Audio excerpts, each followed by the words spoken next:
He's known to be strong, but Magnus Carlsen is known to be the strongest. So for Denis Lazovic, he was in a worse spot. Magnus showed tremendous restraint, and then he kind of bullet chest him where Magnus had too much time. So Denis Lazovic, he trots out his typical stuff.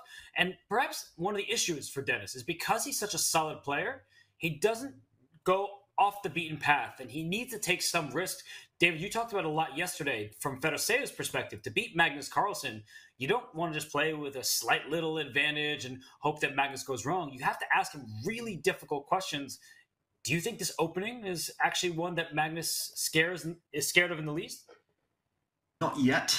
Denis might have to add some spice in the near future. I've been lucky enough to play Magnus in hundreds of Blitz games, and yeah, as you mentioned just there, the only way that he ever goes wrong is if it's a totally irrational position where all of us go wrong. He is human, but if you give him a positional advantage like we saw in that previous game, he's unstoppable, Magnus Carlsen. So here, Denis, he's going on the attack. That white knight jump attacked the black dark square bishop. This came from a semi-Slav defense. Now a trade of bishops. Ooh, Magnus looks well prepared because he's kicking the white knight back. It's isolated queen pawn territory now, and black offering a trade of bishops. Long term, it would, at least conventional wisdom would say that white is better, but Magnus has clearly studied this before, Tanya. Another d4 opening. What do you make of the outcome here? I'm just amazed with the speed with which the players are playing. I'm not familiar with this particular, this exact position. Bishop g4. Usually they say that when you've got the isolated queen's pawn, you should avoid trades. But I think the reason that Magnus is going for bishop g4 is because white is still behind in development. And actually taking that bishop in g4 would have allowed black's knight to jump forward and potentially the queen to come out into activity really quickly. Magnus seems to know exactly what he's doing in this position. And while d5 is a long-term weakness, now with provoking f3, e3 also becomes a tender spot in white's position. That's absolutely correct. And Magnus, when Denis Lazovic played f3, he was kind of like, this looks a bit odd to me, but I think he respected it because instead of just trading off pieces, it shows that Denis is trying to fight. But the problem here in this position as Denis, he retreats his knight, a defensive move, is that you need to find a square to hop into. You need to find a target to exploit. Normally the d5 pawn would be the issue, but black's one knight covers it and white can't easily increase the attack against it. So I love the way that Magnus has handled it. I think he could slide his rook to c8 as well to force this queen off the open line. But for both of these players, it's going to be about who comes up with the better plan, because I think most of their pieces are optimally placed at the moment, at least. And Denis, as we mentioned, fell to defeat in that previous game, but he's really raced out of the traps here. He's still got 9 minutes 20. He's made some big decisions, the youngster. I'm going to say impressive composure to just recover so quickly, to not go into any long thinks early in the game. Trademark move there from Magnus Carlsen. Again, mysterious rook's pawn push, gaining space, stopping white from gaining kind of territory on that side of the board. Watch out for that h-pawn to play a role a bit later. It always seems to when it's Magnus Carlsen. But in the meantime, Denis, I think in terms of a long game here, which is pretty much guaranteed to be, he would love to trade off the queens as white. He would love to maybe trade off a set or two of rooks and slowly but surely try to improve the white pieces. It's all about one problem piece. One bad piece makes a whole position bad, they say, and white's knight on f1 not making a great impression right now. But yeah, it's still anyone's game. It's still a long way to go. At least, Tanya, compared to the previous game, Denis doesn't have long-term issues here to worry about.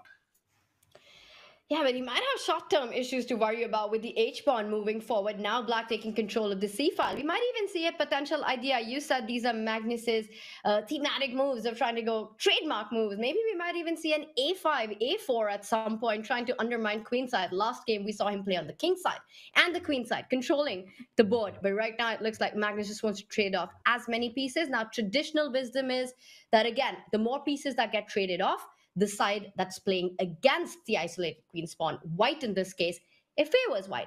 Why is Magnus so happy to trade these pieces off, Robert, in this particular position?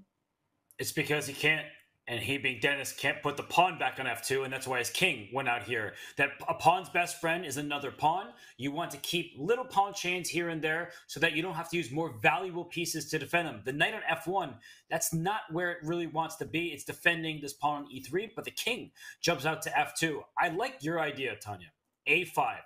play a4. Just create a pawn break on the other flank because there's a lot of tension in the center, and you can start trading pieces there. But white does have control of that open file. And okay, Magnus, I mean, he plays h5, he plays a5.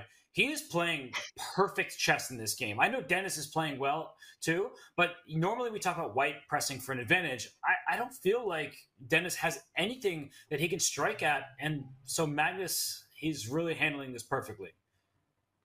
You know what I find the most annoying thing in chess, guys? It's knowing Magnus's style, knowing what he's going to play, but somehow not being able to replicate his results, his success. It's crazy. We knew h5 was coming. We knew a5 was coming. Probably Dennis knew it too, but what do you do against it? It's just the timing. It's just the sense, the feeling. Yeah, Magnus, he's got ideas like pawn to a4, just disrupting white over there. Queen to b4 even at some point might be in a factor. Trading off queens on black's terms. And the central tension, why break it? Why kind of make things more simple here for Dennis? Dennis now going into a longer think because it's so tense, and that is psychologically tough when you're facing a juggernaut like Magnus. So I think I get the impression at least that we're slightly favouring black's chances, or at least the trend for black. But Dennis, he needs to somehow make his mark. I think most importantly, he needs to not lose this game. Just even a draw wouldn't be the worst result. Gain a bit of confidence against Magnus. But a tough spot for the youngster right now. Absolutely. And Dennis, we've been so full of praise of his style, which predominantly is extremely strong positional strategic understanding. But when you're playing against Magnus, we've often seen, we saw it at the AI Cup when Maxime did it. He beat Magnus twice in the grand final to take it. That very often you need to create these messy, chaotic, complicated positions. And I think that is just something that's not intuitively Dennis's style. And then how do you outplay a player like Magnus or try to create chances in a positional battle? We saw the same narrative in game one, these slow moves by white when Magnus played, just slowly improving position. And you didn't even understand where it all went wrong for Dennis. And I'm getting that same exact feeling in this one. H5, A5, not sure where white went wrong, but I'm liking black's position already. I don't think that white went wrong really at all. I think that F3 move did catch Magnus by surprise because it gave Magnus a target to look at. But the way Magnus plays in positions like this is tremendous understanding that H5, it didn't necessarily carry this punch to it. You think H5, you're going for an alpha zero like attack, go checkmate, something like that. No, it's restricting white. David made this point earlier that in many of these positions, white likes to expand because the white king is actually quite safe out in the open to play a move like G4, unavailable.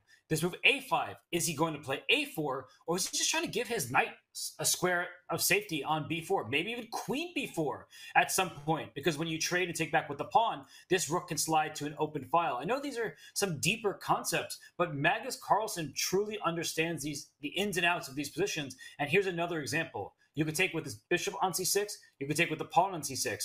He takes with the pawn, which I do think is the best play, but it changes the dynamic where now the isolated pawn is on A5, there's a backward pawn on C6, and now queen trade is on offer. David, are you swapping queens here if you're Magnus, or are you going to avoid that for now? The swap.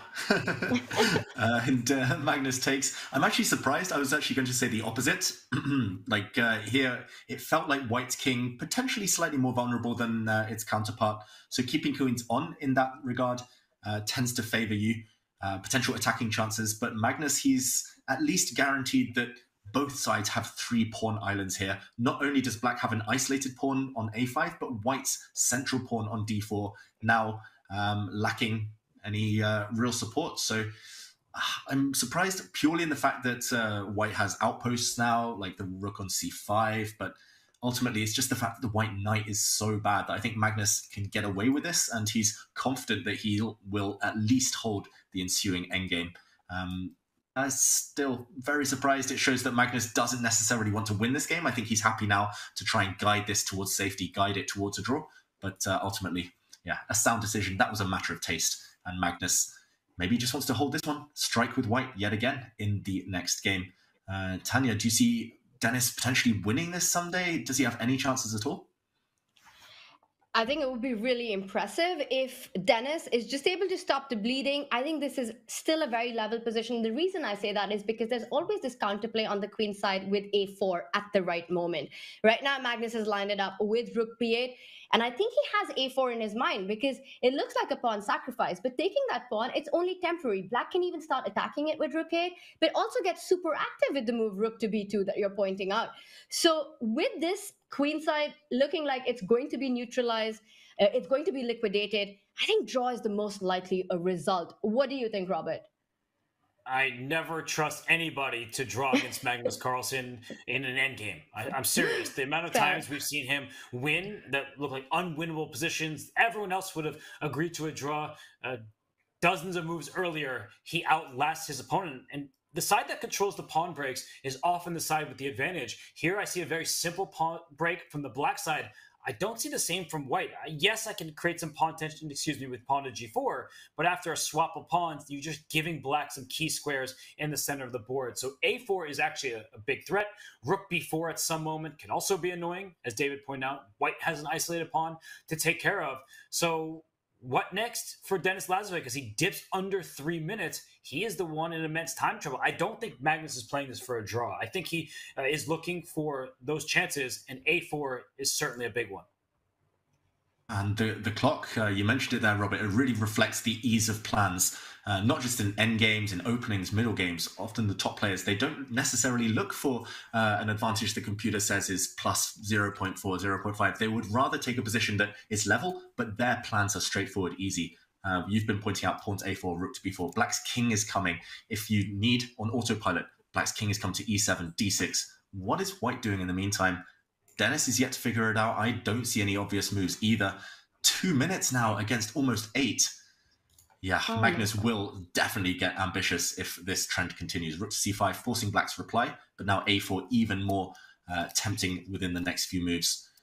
Denis really needs to pick up the pace. Maybe the nerves now, this huge occasion, is getting to him, Tanya. We started this with 10 minutes as base time. Magnus is at 7 minutes and 57 seconds. The clock situation says everything that needs to be said about this. Denis is on the defense in this one, and Magnus is going to play this out till the end. Denis still has to earn the draw. And I was a lot more hopeful about that draw just a couple of minutes ago. But after seeing the clock situation, I agree with both of you. I think Magnus is ambitious in this one. There's been nothing flashy about this game. You just saw the scorecard beneath the players is saying that there were no brilliant moves. There were no really moves deserving exclamation points just because it's been an even battle. You see the accuracy, 99.1 for Magnus Carlsen and not too shabby, 98.7 from Denis Lazovic. The problem for Denis is it's taking him a lot of time to play nearly perfect chess. For Magnus, his moves now are more natural, and he's been playing the start of this game extremely quickly. So look at every turn from Magnus. The knight on f6, dominated by a pawn on f3. Let's reroute that pony. Here comes the knight. Where's it going? Knight d6? Maybe knight c7 to e6. Here it comes. Watch out for the isolated d-pawn. I am worried about Denis Lazovic's position. He's doing a great job of keeping up the accuracy, but the way Magnus is playing and the speed with which he's playing, and look at his face. He just doesn't look bothered. He's just like, okay, and there's another endgame. I'm going to get this one. David, he's grinding like a grandmaster if I've ever seen someone do it. Exactly. He's just improving every single move. Those black pieces are getting better and better. I wouldn't be surprised if he plays the move pawn to g6 now, just to cut out any jumps to the f5 square. There we go, on the board. This is just typical Magnus. He's not playing complicated moves. Anyone's capable of playing these moves given a bit of time, but he's just doing it confidently, quickly. And I've read an interview recently about his World Rapid Championship triumphs and why he's so successful over the other players. He said he admits it's because he's able to maintain kind of this tempo, and he kind of trusts his instincts. He knows when to switch the pace, when to start improving, just to kind of go through this maneuvering phase, and then switch to start hustling the opponent. And I'm waiting for that moment to start. Now, 45 seconds against 7 minutes 30. He's going to start creating threats in the near future. Trust me, Magnus. And it's just about whether Denis can keep reacting. He's held everything together so far. Still great accuracy, 98.3, but it's only going to get more difficult with every single move. Tanya, it feels like it's all in Black's favor. White's pieces are not better than they were 5-6 moves ago. Magnus's certainly are. So instructive the way Magnus has played this one out. And once again, the break will come. It might be a4, might be something on the king side. It will come. And it will be when Dennis is down on the clock playing 2 seconds, forcing him to take a critical decision when he's got no time on the clock. And there it is. With 30 seconds on the clock, Dennis Lazovic needs to decide what to do in an extremely difficult endgame. Look at Magnus's clock, 7 minutes to boot. Once again, a masterclass on endgame by Magnus Carlsen. And perfect defense so far from Denis Lazovic, but perfect can be the enemy of the good. He does not have time to continue calculating here. He's brought his king and his bishop to the defense of the b pawn. At some point, watch out for a move like c5, springing free. That one-time isolated pawn, it may be isolated once again, but that's also a passed pawn. So Denis has some tactics to look out for. He has some positional weaknesses, but he is doing the right thing. So credit to the youngster. I would have collapsed moves ago. He is hanging in tough in the evaluation bar. It's not budging because he's playing accurately. Well done, but the challenge continues because Magnus, hey, he's Magnus. Denis, yeah, I was raving about Magnus's endgame play. Denis, he's great in this department. I think that's why we're so amazed by him, why he's been so successful, especially in these time formats, Rapid and Blitz, because he's got such good instincts. Even with 20 seconds on the clock now, he's finding the right squares for his pieces. He's not allowed his weaknesses to be attacked too easily. He's holding everything together. And actually, if there is a trade of pawns on the b3 square, which is very likely, white will potentially be left with a passed a pawn. He's got chances of his own. So Denis, he's been doing the right thing. Magnus now using his time advantage by pausing, sensing a critical moment. Again, another trait of a top player. And yeah, it's just about whether he can continue to probe away and kind of trick Denis potentially in the near future. The way this is going, it is black asking the questions, but Denis has all the answers. So yeah, just high quality chess. There we go. A trade of pawns and the bishop recaptures. Magnus selling traps. Look at this. A loose white knight, loose pieces drop off. Denis under 20 seconds. He's got to react now. Ooh, Tanya is hanging by a thread already. Rook to e1. It looks a bit scary for white. With tactically so sharp as well, Denis, he sensed it. He knew that there's an attack on the knight. Magnus immediately played rook e8, putting pressure on the clock. And Denis rightly replied by defending that knight on e3, placing his own rook on that e file. The pressure is on, and we've been talking about how Denis has been handling it so well, hasn't collapsed, while many of the top players would have by now, against Magnus especially. But the thing is that this is incremental. Slowly, the pressure builds on, move by move. It just gets more and more difficult to be accurate. I'm just going to be so impressed if Denis manages to hold this. He's already impressed all of us, but this will be to a whole different level if he manages to draw this one. Well, you use the word incremental. It's fortunate for Denis Lazovic. There is increment in this game because he gains 2 seconds with every move that he plays. So if he can pre-move and play in 1 millisecond, then he will get time to rebuild on his clock as he's doing right now. Knight e3, it's given an exclamation point. I think it's the first one we've seen today. It was absolutely necessary. If a knight gets to f5, there is some trouble brewing on the white king side. So far, Magnus, he's going left, he's going right, he's bringing his rook to the center and all the way back, but he has not made any progress just yet. But for Denis, he needs to continue to find these accurate defenses. At some point, I think Magnus, he may strike with the c-pawn, but David, if you strike too soon, it can backfire. Ooh, are we seeing a repetition? Yeah, you said it there. The position, that was the second time we've seen that. Magnus plays for the win, though. If he brought his rook back to e8, we might have been on for a draw there. No, it's like an exam for Denis. He's 17. He should be doing exams. He's being asked so many questions. Pawn to a4 there. He's stopping the black knight from activating with a check. Still 11 seconds. It feels like time's disappearing so much faster. Knight to e6 now. Magnus is just going round in circles, not actually doing too much, but every move there's a hidden idea that Denis has to react to. 11 seconds. Oof, we're going to keep talking about the clock because right now it is the most relevant factor. Look at this, Magnus opening a second front again, pawn to g5. And once again, Magnus Carlsen brings the break when his opponent is down to seconds, has to take a decision. He's attacking the g3 pawn, but in return, he can simplify. He can take on h5. Give a check. Many ideas on the board. Can he actually just go? Wow, He what can't a go rook find takes here. pawn because of knight f5. Yeah, Sorry, what a Robert. find by Dennis. No, don't apologize. I think right now, Magnus, he might need to apologize for continuing to press because he may have tricked himself. Knight to e3. It protects the pawn tactically speaking. h5 can be captured. Now g3 can because the bishop covered f5. But is Denis Lazarevic playing for a win?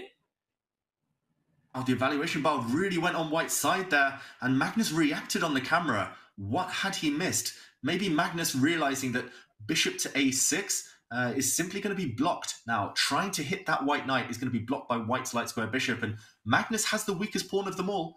Magnus's h5 pawn might just drop off. It's definitely Denis playing for the win, applying the pressure. He's a pawn up. He's a pawn up against the world number one. This has changed so quickly. Magnus needs to pull the break now and try to draw. It's not going to be easy, though. This is a check. Denis, 6 seconds left, but he's better. But there are tricks on the board. The a4 pawn is hanging. I don't see a good way to defend that. And Denis going for black's king, trying to get active with his own knight. Knight f5 check coming in. First, Magnus grabs the pawn. The knight jumps in. The f7 pawn is a weakness and can be a big target. I think Denis can start aiming for more here.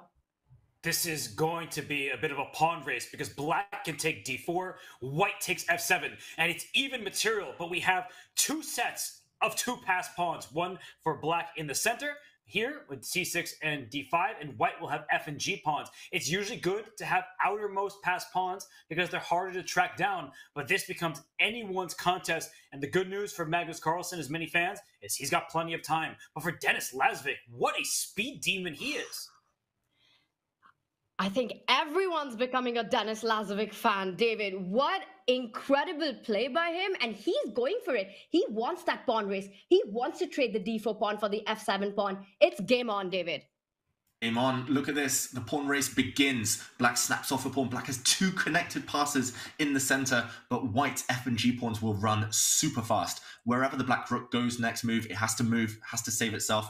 White is going to snap off that pawn on f7. Yes, the evaluation bar says equal, but this is far from a dead drawn endgame. This is a 50-50, a total coin toss about who's going to be quicker here. White's pawns just push them. He gives a check, first of all, Denis. Magnus hides. Maybe if White pushes forward, will Magnus snap that pawn off? I was going to say he could have taken it, forced a draw, but Magnus playing for the win. Denis under 10 seconds. Oh, Robert, I'm finding this so hard to predict. Every move, it feels like it could turn. This featured chat right now is spot on. Denis is playing brilliantly. He is not going to bow down to the #1 rated player in the world. And this is a G-pawn that is running to the other side. And it's hard to stop. The black king is in the way of your own C-pawn. You would like to push the outermost passed pawn. So Magnus, and this isn't that simple. Sure, he can bring his king in, and that actually looks a bit worrisome. But I think this pawn on C6, can it be grabbed? Denis answers the question immediately because black's bishop's under attack.